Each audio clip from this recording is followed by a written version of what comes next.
꿈을 꿨다. 그곳은 공장 안. 꿈이 늘 그렇듯이 해괴한 일들이 일어나고 있었다. 공장 뒷문으로 빠져나가서 무슨 디즈니 만화영화 같은 공간으로 들어간다. 별로 마음에 드는 곳은 아니었다. 배경음악으로 오페라나 성가대 합창 같은 게 흐르고 있었는데 이게 공포 영화에나 나올 법한 음산한 음악이었고, 음악뿐만 아니라 이곳의 분위기 역시 음산하기는 마찬가지였다. 점점 불안해져서 조바심이 나기 시작한다.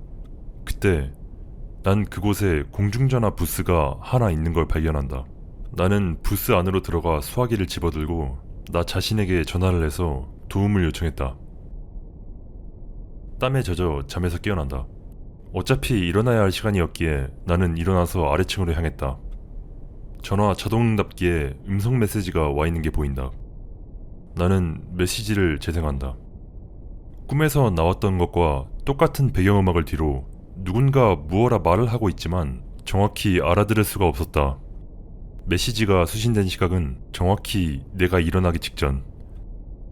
아마 내가 잠꼬대로 무의식 중에 휴대전화로 집에 전화를 걸었나 보다 하고 생각했다.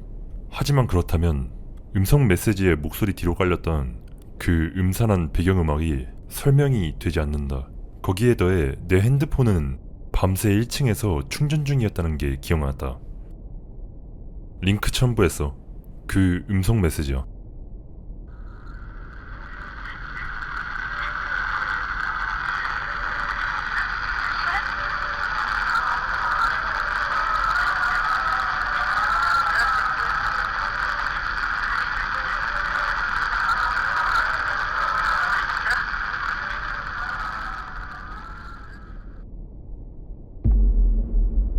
이건 우리 할머니가 정신나간 계모한테 학대당했던 이야기야.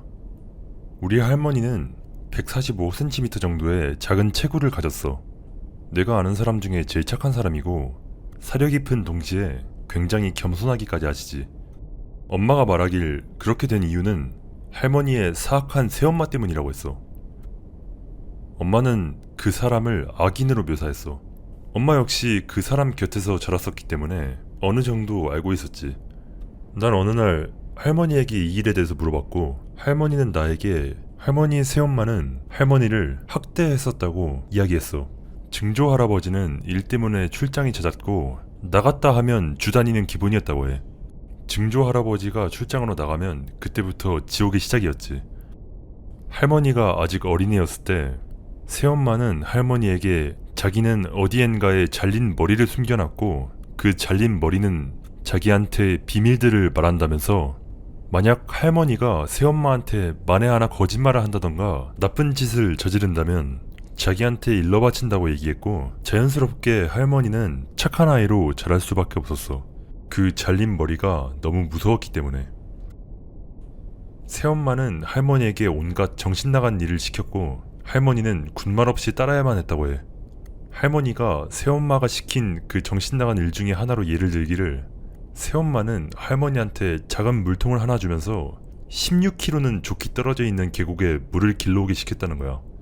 게다가 새엄마는 몇 가지 규칙을 덧붙였는데, 일단 물통을 내려놓아서는 안 됐고 물통에 물을 마셔서도 안 됐으며 자기가 마실 물을 챙기는 것 또한 금지당했어. 그러니까 기본적으로 할머니는 폭염 속에 물도 못 마시고 쉬지도 못한 채 16km나 되는 길을 걸어가서 물을 기른 다음 바로 다시 멈추지 않고 또 16km를 돌아와야 했다는 거야. 왜냐하면 새엄마는 가만히 서 있는 것도 물통을 내려놓는 걸로 쳤기 때문에. 심지어 집에 우물이 있으면서도 할머니는 그 얼마 되지도 않는 물 때문에 그 짓을 해야만 했었다고 해. 새엄마는 언제나 우물 근처에 서서 할머니가 집에 돌아오는 걸 기다렸다고 해. 그리고 할머니가 아무리 규칙을 잘 지켜도 어떨 땐 할머니를 때리고 어떨 땐 안 때리고 그랬는데, 할머니는 언제나 새엄마가 때리려고 마음먹은 날을 구분할 수 있었다고 해. 왜냐하면 때렸던 날엔 항상 안절부절 못하는 듯이 우물 주변을 왔다 갔다 했었거든. 새엄마는 항상 그 머리가 네가 뭘 했는지 다 말했어 라고 말하며 할머니를 이유도 없이 두들겨 팼었다고 해. 할머니가 좀 더 나이를 먹고 머리가 커지며 조금씩 독단적으로 행동하기 시작하자 새엄마는 자기가 어떻게 잘린 머리를 가지게 되었는지에 대해 얘기하는 걸로 받아쳤다고 해. 그건 자기 전남편의 머리라면서 어느 날 밤 전남편이 잠든 동안 자기가 목을 그어버린 거라고. 이웃의 의심을 피하기 위해 새엄마는 자신의 팔과 다리에 칼로 상처를 내고 강도들이 남편과 자신을 고문했고 결국 남편은 그 과정에서 살해당했다고 거짓말을 했다고 하면서 새엄마는 할머니에게 그 흉터를 보여주며 만약 할머니가 말을 듣지 않는다면 지금의 남편, 그러니까 증조할아버지로 그 잘린 머리를 만들 거라고 겁박하면서 아마 너로도 하나 만들지도 모르지 라고 했다고 해. 할머니는 울면서 집을 뛰쳐나왔고 새엄마는 그걸 보곤 정신나간 사람처럼 무서댔대. 할머니는 달리다 보니 어느새 숲에 들어오게 되었고 나무 아래에 주저앉아 울다 지쳐 잠에 들었어. 일어났을 땐 이미 해가 저문 뒤였어. 할머니는 일어나서 서둘러 집으로 돌아갔어. 집 근처에 다다랐을 때 할머니는 새엄마를 깨우지 않도록 최대한 숨을 죽였어. 할머니가 조심스럽게 집 뒤 우물이 있는 곳에 다다랐을 때 두 사람의 목소리가 들려왔어. 하지만 처음엔 뭐라고 하는지 알아들을 수 없었어. 조금 더 가까이 가자 우물 옆에 새엄마가 서 있는 게 어렴풋이 보이기 시작했어. 새엄마는 마치 누군가랑 대화를 하는 듯 했는데 할머니는 새엄마 말고는 아무도 보이지 않았었다고 해. 하지만 그곳은 분명히 새엄마의 목소리 말고 또 다른 사람의 목소리가 들려오고 있었어. 할머니가 모르는 누군가의 목소리가. 그러나 할머니가 짐작할 수 있는 그 머리의 목소리가. 할머니는 어릴 적 그 머리는 모든 걸 안다고 굳게 믿고 있었고 그게 새엄마를 두려워했던 주된 이유였기 때문에 할머니는 처음에 그 머리가 자신이 거기서 몰래 듣고 있는 걸 새엄마한테 얘기할까봐 겁에 질렸어. 하지만 곧 아무 일도 일어나지 않는다는 걸 깨달은 할머니는 두 목소리의 대화에 귀를 기울이기 시작했다고 해. 새엄마는 말하고 다른 목소리는 이에 대답했어. 새엄마는 그냥 말도 안 되는 이상한 질문을 잔뜩 해댔고 그 목소리는 느리고 깊은 목소리로 그에 답했어. 할머니는 목소리의 주인공이 어떻게 생겼는지 갑자기 궁금해져 가까이 가려 했지만 보이는 건 어둠 속의 우물과 새엄마의 실루엣 뿐이었다고 해. 그러던 그때 그 목소리가 누군가 듣고 있다 라고 확실하게 말했어. 할머니는 얼어붙었어. 새엄마의 실루엣은 우물 뒤로 급하게 몸을 숨겼고 고개만 빼꼼 내밀어 주변을 살피더니 황급히 집 쪽으로 달아나 집 안으로 사라졌어. 할머니는 새엄마가 집에서 몰래 지켜보고 있을까봐 손 하나 까딱하지 않고 오랫동안 숨을 죽이고 있다가 돌연 새엄마가 도망가기 전 무언가를 땅에 내려놓았다는 게 기억났고 할머니는 새엄마가 머리를 내려놨구나 라고 생각했다고 해. 가만히 숨을 죽인 지 얼마나 지났을까? 할머니는 천천히 우물로 기어가기 시작했어. 할머니는 우물 근처에 다다랐고 손에 닿은 잔디가 좀 이상하다는 걸 깨달았어. 좀 더듬어 보니 그건 죽은 풀과 낙엽의 덤이었고 무언가를 덮고 있었어. 할머니가 풀을 헤집고 좀 더 더듬어 보니 더미 아래엔 작은 손잡이가 하나 있었어. 할머니는 그걸 잡아당겼고 땅속 숨겨진 공간을 덮고 있던 문이 열렸어. 그곳 약 60cm 아래에는 나무 상자가 하나 있었어. 할머니는 이게 새엄마가 그 잘린 머리를 보관하는 상자겠구나 하고 생각했다고 해. 할머니는 만지는 것도 무서웠지만 이내 땅 밖으로 상자를 꺼냈어. 상자는 굉장히 무거웠어. 할머니는 자기 옆 땅바닥에 상자를 내려놓고 무언가 대답할 거라 생각하며 상자에 대고 저기요 라며 속삭였어. 하지만 아무 일도 일어나지 않았어. 안을 들여다보고 싶었지만 너무 무서웠던 할머니는 그 저주받은 상자를 그냥 제거하기로 마음먹었어. 아직 새엄마가 지켜보고 있을지도 모른다는 불안감에 할머니는 그림자 속에 숨어서 집에서 충분히 멀어질 때까지 뒤로 상자를 끌며 네 발로 기어갔어. 할머니는 방금 숲에서 봤던 속이 빈 커다란 나무 밑동을 기억해내고 그곳에 버리기로 마음먹었어. 할머니는 가능한 한 빠르게 무거운 상자를 숲으로 가져가 속이 빈 나무 밑동 안에 버렸고 천천히 집으로 돌아갔어. 집에 도착했을 때 새엄마는 잠도 안 자고 식탁에 앉아 있었어. 새엄마는 할머니한테 그동안 어디에 있었느냐고 물어봤고 할머니는 사실대로 숲속에서 깜빡 잠들었어요 라고 말했다고 해. 평소라면 새엄마는 분노에 차 윽박지르거나 그 잘린 머리한테 거짓말하는지 물어본다고 협박할 테지만 그러는 대신 새엄마는 할머니한테 들어가서 자라고 할 뿐이었어. 그 다음날 밤, 할머니는 집을 몰래 빠져나가 그 상자를 숨겼던 나무 밑동으로 돌아가서 상자를 회수해왔고 상자에 불을 질렀어. 그 상자가 확실하게 잿더미가 된 것을 확인한 후 할머니는 집으로 돌아갔어. 다음날 아침, 새엄마는 침대에서 일어나지 못했어. 할머니는 새엄마의 상태를 확인하러 갔고 거기서 할머니는 새엄마의 얼굴이 기묘하게 뒤틀려 있는 걸 발견했어. 할머니는 그 얼굴이 돌아가 있었다고 묘사했어. 마치 새엄마의 입을 떼서 얼굴 옆쪽에다가 붙여놓은 것 마냥. 그 후 새엄마는 굉장히 쇠약해졌고 할머니를 향했던 무자비한 폭력도 거의 멈췄다고 해. 할머니는 그 상자 안에 정말로 머리가 있었는지는 확실하지 않다고 했어. 왜냐하면 할머니가 상자를 태웠을 때 그 잿더미 안에선 어떤 뼈도 찾을 수 없었거든. 하지만 할머니가 확신하는 건 분명 그날 밤 그 우물 옆에는 새엄마 이외에 또 다른 무언가의 목소리가 분명히 있었다는 사실이야. 난 예전에 고트맨이나 스킨워커 같은 흉내내는 괴물들 이야기에 푹 빠졌던 적이 있었지만 요즘엔 그닥 찾아보거나 하진 않았었는데 갑자기 어젯밤 나에게 이런 일이 생길 줄은 몰랐어. 게다가 이게 집 근처에서 있었던 일이라 내내 불안해서 잠도 못 자고 있어. 배경 설명 먼저 할게. 난 코네티컷 출신 21살 대학 4학년생이야. 지금은 제일 가까운 슈퍼마켓이 20분은 떨어져 있는 준깡촌 지역에 살면서 워싱턴 DC에 있는 학교에 다니고 있어. 내가 사는 곳 역시 별로 치안이 좋은 동네는 아니라 약쟁이들이 널려있고 경찰의 존재가 귀찮기보다 안심될 정도의 그런 동네야. 여기 살면서 별 개같은 꼴을 많이 보기도 했지. 일단 내가 185cm 100kg에 우락부락한 남자라는 걸 먼저 이야기하고 들어갈게. 난 말 잘 듣는 학생답게 회계를 전공했고 중견 마케팅 회사에 회계 쪽에 인턴으로 들어와서 시간당 $20를 받았어. 하지만 그걸론 그 뒤지게 비싼 학비를 충당하기에는 택도 없었기 때문에 퇴근하고 피자 배달도 했었지.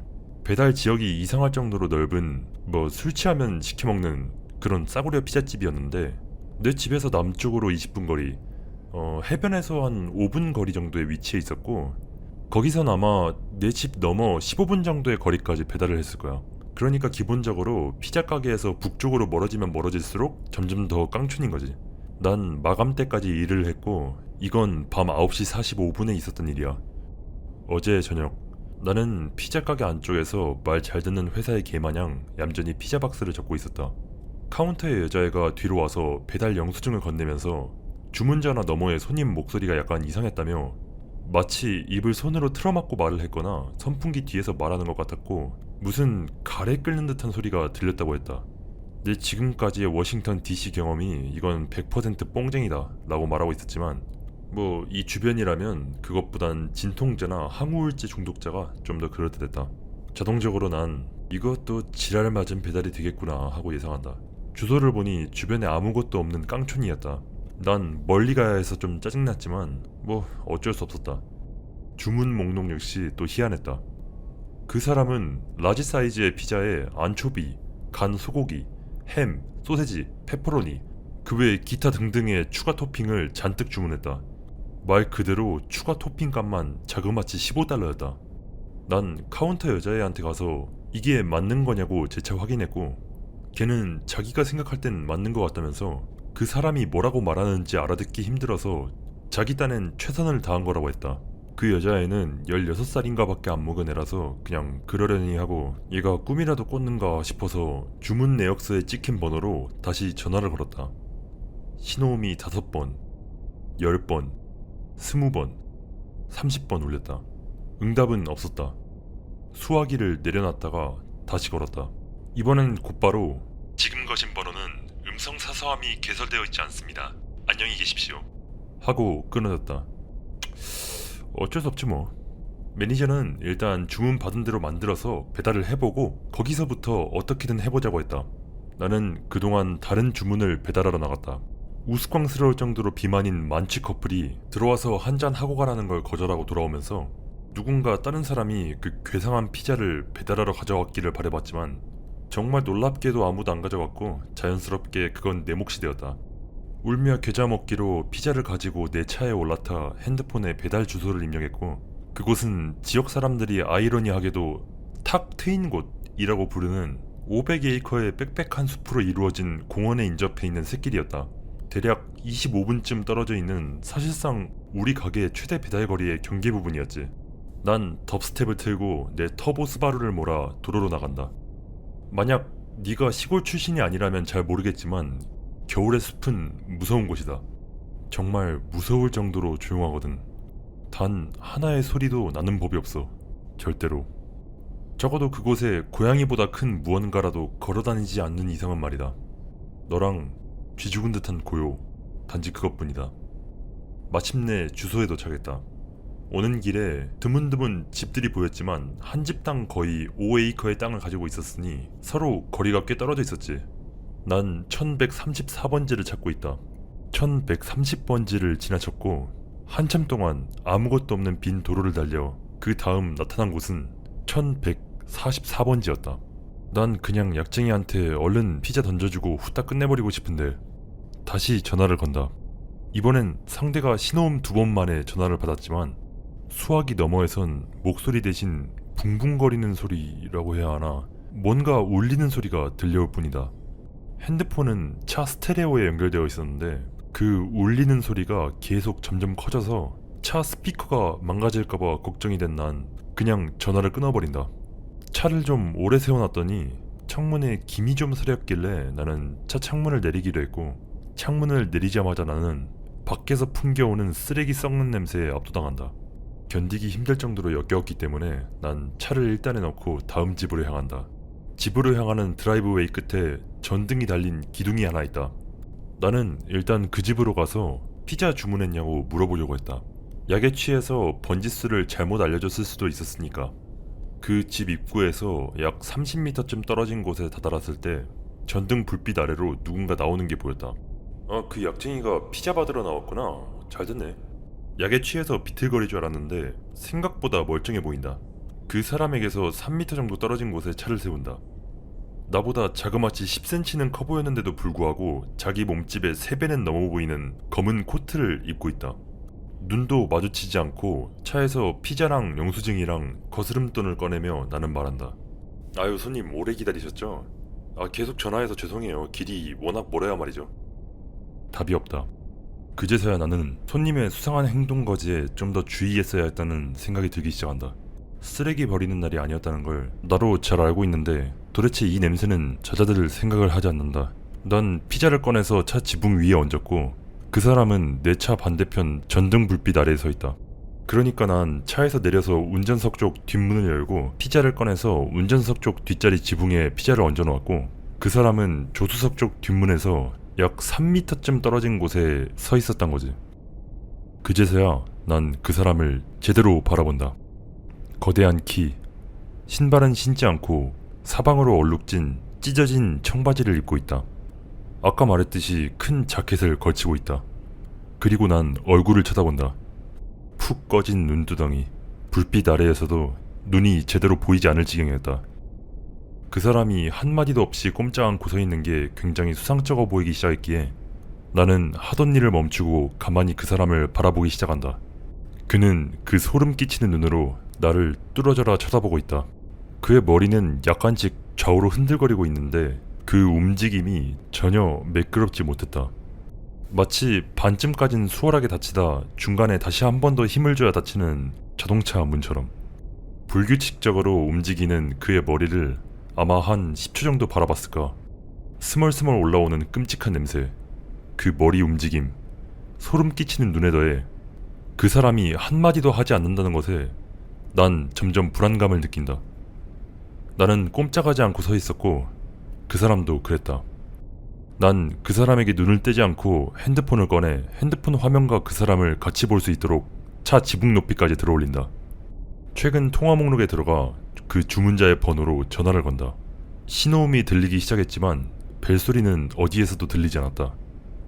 그러다 그때 숲의 고요를 뚫고 아주 작고 희미한 핸드폰 벨소리가 50m 혹은 100m 밖에서 들려온다. 나는 공포에 질린다.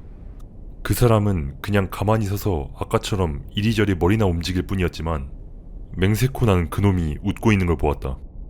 마침내 용기가 생긴 나는 입을 열었다. 와서 피자 가져가세요. 그리고 저기 숲속에 핸드폰 떨구신 것 같은데 뭐 시체라도 숨기신 거 아니죠?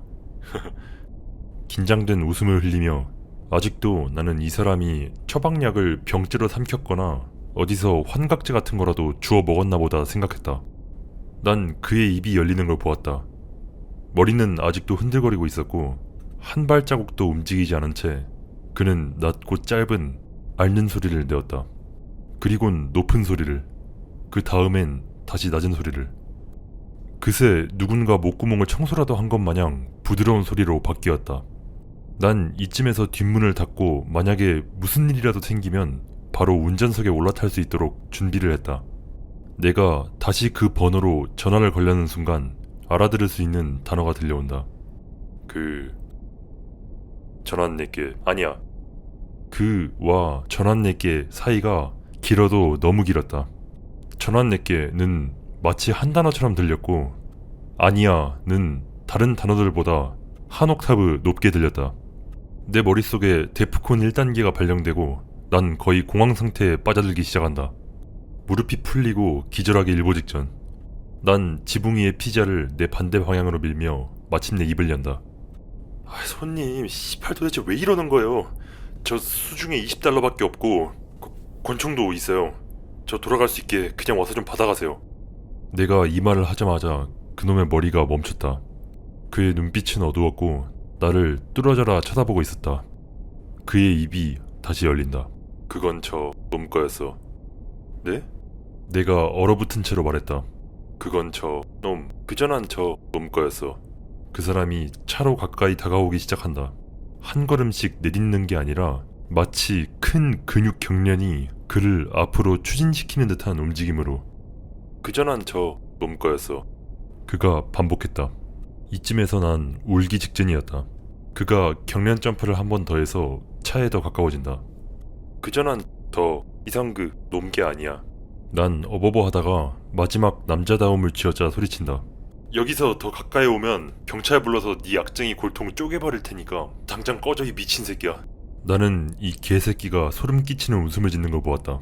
그리고는 그놈이 입도 열지 않고 내가 생전 들어본 적 없는 아까와는 전혀 다른 목소리로 저리 가요. 그만 따라와요. 경찰 부를 거예요. 라고 하는 걸 들었다. 그놈이 경련을 한 번 더 하더니 차에 더 가까이 다가와 지붕에서 피자를 내리곤 둥근 물체를 두어 개 지붕에 올려놓았다. 나중에 나는 그게 검고 끈적한 액체에 둘러싸인 동전이었다는 걸 확인하게 된다. 나는 다른 아무 생각도 하지 않고 차에 올라타 앞으로 내달린다. 피자 가방도 버려두고 지붕 위의 물체도 그대로 놔둔 채 심지어 문도 끝까지 닫지 않은 채로 난 길 따라서 500m쯤을 약 130km로 내달리다가 반대로 가고 있다는 걸 깨닫고 저 사이코 근처에서 길까지 잃고 싶지 않다는 생각에 차를 돌렸다. 나는 아까 그놈이 있었던 자리를 빠르게 스쳐 지나갔지만 그곳엔 아무것도 없었다.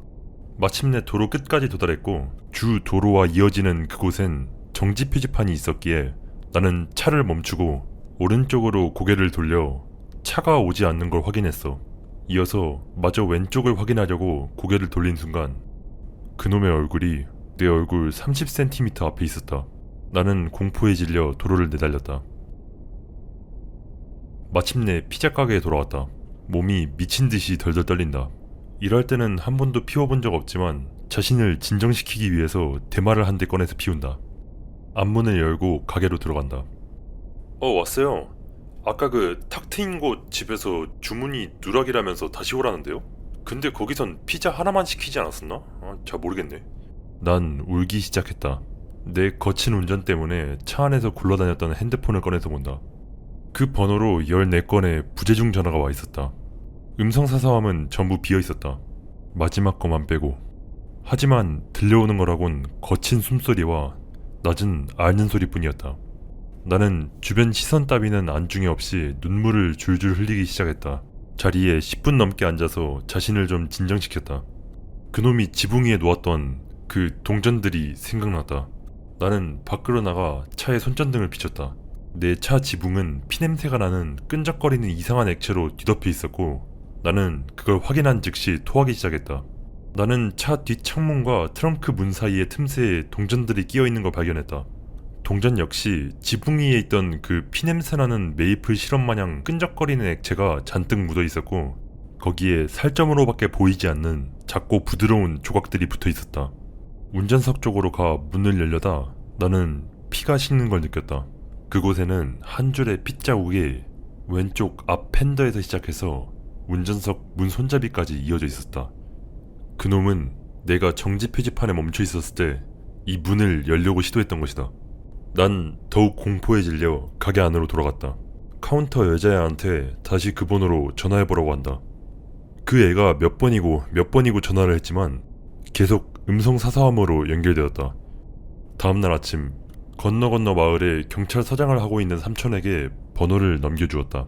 삼촌은 이 번호는 현금으로 구매한 선불폰의 번호라 사실상 추적도 불가능하고 지금은 전원마저도 꺼진 상태라고 했다. 나는 이제 불을 환하게 켜놓지 않으면 잠도 못 잘 지경이 되었다. 난 여기 좀 더 머무르면서 댓글이나 조언이나 뭐 그런 거 더 읽어볼게. 이 새끼가 나 스토킹해서 죽이려 들까? 아니면 내 번호로 또 전화 걸려고 할까? 무서워 죽겠어 지금.